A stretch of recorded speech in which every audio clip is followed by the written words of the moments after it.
on the latest bet between Beijing and Manila in the South China Sea. 中国海警现场采取的执法措施是专业、克制，旨在拦阻非方的船只非法运捕。Their concern and their opposition to what China is illegally doing. Welcome to the Pacific Report. Today, we delve into the intensifying situation in the South China Sea, a region that has become a critical area for geopolitical conflict. On June 17th, a collision occurred between Chinese and Philippine vessels near the Second Thomas Shoal. This incident has ignited a verbal dispute between Beijing and Manila, adding another layer of complexity to the already intricate territorial disputes in the region.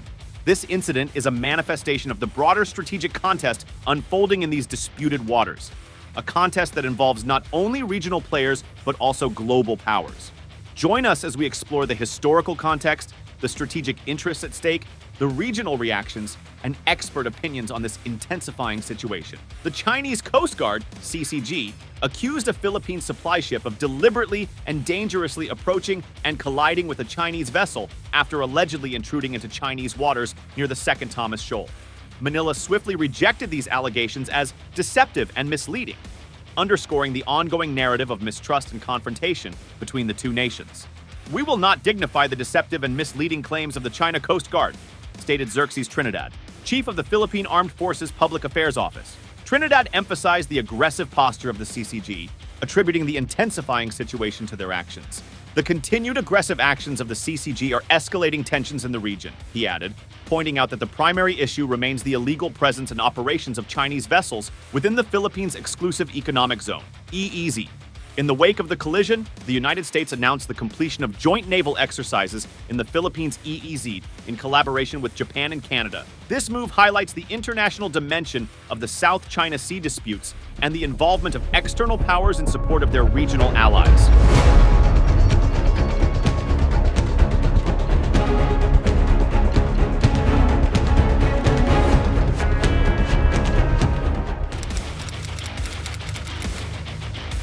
The South China Sea, one of the world's most significant maritime routes, is a critical artery for global commerce, facilitating over $3 trillion in annual shipborne trade. The sea's strategic importance is further underscored by its rich natural resources, including an estimated 11 billion barrels of untapped oil and 190 trillion cubic feet of natural gas. China's expansive territorial claims in the South China Sea, encapsulated by the so-called Nine-Dash Line, have been a source of ongoing tension. These claims overlap with the exclusive economic zones, EEZs, of several Southeast Asian nations, including the Philippines, Vietnam, Indonesia, Malaysia, and Brunei. This overlap has led to frequent maritime confrontations, such as the recent incident at the Second Thomas Shoal. For months, China and the Philippines have been engaged in a war of words over incidents at the Second Thomas Shoal. This shoal, lying within the Philippines' EEZ, yet claimed by China as part of its expansive Nine-Dash Line, epitomizes the geopolitical struggle over national sovereignty, strategic maritime interests, and the quest for regional dominance. The Philippines has maintained a physical symbol of its claim since the late 1990s by grounding and actively staffing the BRP Sierra Madre on the shoal.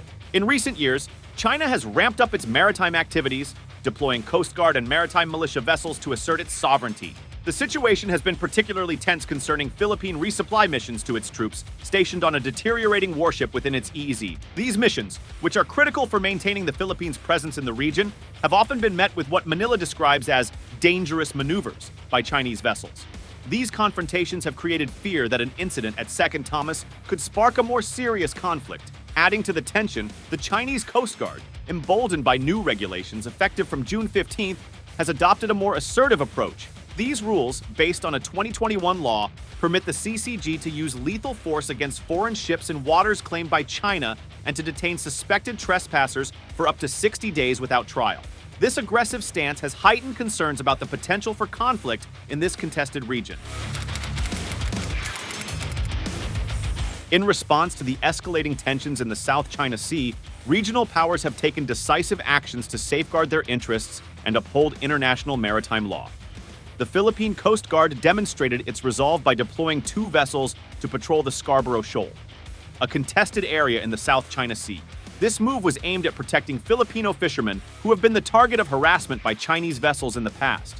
Philippine Coast Guard spokesperson Jay Terriella stated, "The deployment aims to ensure the safety of our fishermen and uphold our maritime rights. This action underscores the Philippines' commitment to safeguarding its territorial integrity and the rights of its citizens."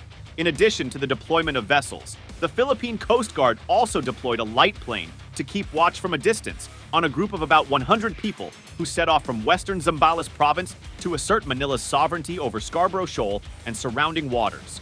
Well, for the March 5 incident, we can, this is something that the Chinese Coast Guard has been usually doing, making use of their water cannon to prevent the supply boats for reaching the BRP Sierra Madre and completing the resupply mission. But if you're going to ask me the level of morale of the sailors of the Armed Forces of the Philippines and the Philippine Coast Guard, I think we still have this high level of commitment to maintain our presence in the West Philippine Sea. This move further demonstrates the Philippines' determination to protect its territorial claims in the region.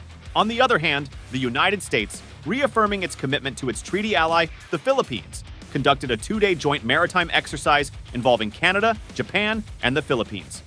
Admiral John Aquilino, commander of the U.S. Pacific Fleet, stated, "These exercises underscore our dedication to maintaining freedom of navigation and overflight in the region." As stated in U.S. strategy, however, we are engaged in a robust competition. The United States is not seeking conflict in the Indo-Pacific region. Rather, we embrace the rules-based international order, freedom of navigation throughout the global commons, human rights, and the peaceful settlement of disputes utilizing the rule of law.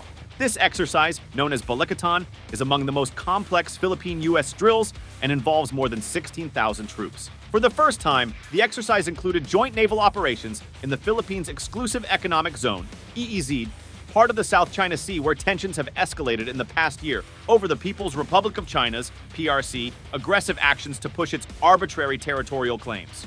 These strategic maneuvers by regional powers highlight the increasing geopolitical tensions in the South China Sea. They underscore the importance of upholding international maritime law and the rights of nations to their territorial waters. As the situation continues to evolve, the actions of regional powers will play a crucial role in shaping the future of this contested region.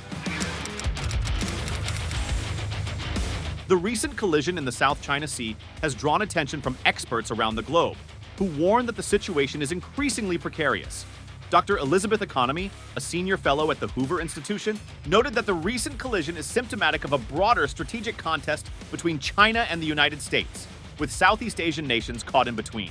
She emphasized that China's assertive maritime policies are not just about territorial claims, but about projecting power and influence across the region. In her view, China's ambition for controlling international internet traffic and Chinese President Xi Jinping's ambition to reclaim Chinese centrality on the global stage are clear indications of this. On the other hand, Professor Renato de Castro, an expert on Southeast Asian geopolitics at De La Salle University in Manila, highlighted the potential for further escalation. He stated, "The risk of miscalculation is high. Each incident adds to the volatility, increasing the chances of a larger conflict." He pointed out that the difference between the two administrations' foreign policies lies in the domestic agendas of the two chief executives. China puts us in a catch-22 situation. China applies gray zone operation, and we just see it recently with the Chinese putting down the 300-meter buoy at the entrance of the Bajo de Masinloc. And of course, Chinese actions directed against our resupply mission at Yuning Shoal, those are gray zone operation. China expects us to sit down and accept everything that China throws at us. On the one hand, then President Aquino was concerned about Chinese incursions into the country's exclusive economic zone, EEZ, and the Philippines' strategic leverage as a maritime littoral state vis-a-vis China's maritime expansion. Then, in 2016, the succeeding Duterte administration adopted an appeasement policy on China. As the geopolitical chessboard in the South China Sea becomes more crowded and complex, the international community watches closely, hoping for diplomacy to prevail over confrontation. However, with national pride, strategic interests, and significant economic stakes at play, the path to a peaceful resolution remains fraught with challenges. The views of these experts underscore the complexity of the situation and the urgent need for diplomatic solutions to prevent further escalation. They also highlight the importance of understanding the historical context and geopolitical dynamics at play in order to navigate the path towards a peaceful resolution. The recent collision near the second Thomas Shoal is a stark reminder of the potential for conflict in this contested region. It underscores the urgent need for diplomatic dialogue and international cooperation to ensure peace and stability. As the situation continues to evolve, the actions of regional powers and the international community will play a crucial role in shaping the future of this contested region. Thank you for joining us on the Pacific Report. Stay tuned for more in-depth coverage of the issues shaping our world. We encourage you to share your thoughts and join the conversation. Let's work together to understand and address these critical issues.